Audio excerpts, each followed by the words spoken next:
I have always been a very driven person.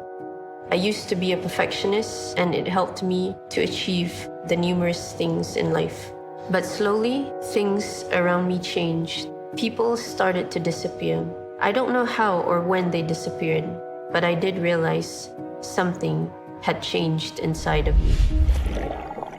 Around that time, I realized that I was constantly worried about things that I couldn't control and fell into a deep dark hole. I then realized it's not that people were disappearing from my life, but it was I who shut myself out to the whole world. When I realized I had problems, I had to search for an answer to all those symptoms. But it doesn't help that people around me were skeptical of my problems, thinking that it's merely a personality issue. For something that can be seen, which can be easily identified, diagnosed and prevented, that for physical illness. For something that's concealed, hidden very well by the person, but cause so much problem, that's the difference between physical illness and mental illness. I realized that when I was looking for help, seeing a doctor wasn't enough. I needed something more. We are a multidimensional creature. At the core of man is spiritual essence. The one that translates the mind or the spiritual activity is the brain. The brain translates the mind to the external world. The mind can be translated as, and the akal here. The akal, we can call it as the spiritual heart. From biological perspective, brain has chemical substance which can affect brain's function, which then affect the way we think and behave. Normally, more than just the physical factors, more than just the food and nutrition that can affect the brain's function. We are led to believe that this physical reality is the only reality there is. Doing what I'm doing easily detect that there are other hidden forces. I had a lot of panic attacks during the time, but then it became very severe. And as if there is a voice that speaks negatively in my mind. So where is the place of the brain in all this? What is the connection between the brain and the spiritual heart? The very core of man is the heart. It's manifested to the external reality through the brain. So if the heart is corrupted, there will be some effect on the brain. So if you treat the heart, automatically you are also treating the mind. If you know about anxiety and depression, you know that it's not a full-on thing all the time.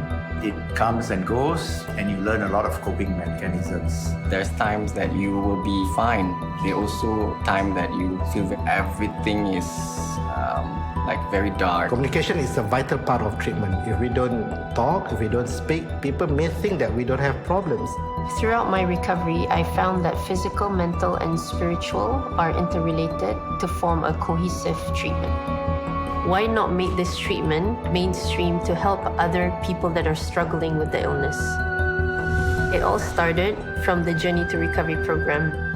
Well, of course, at first, I cannot accept, why do I have to attend this kind of session?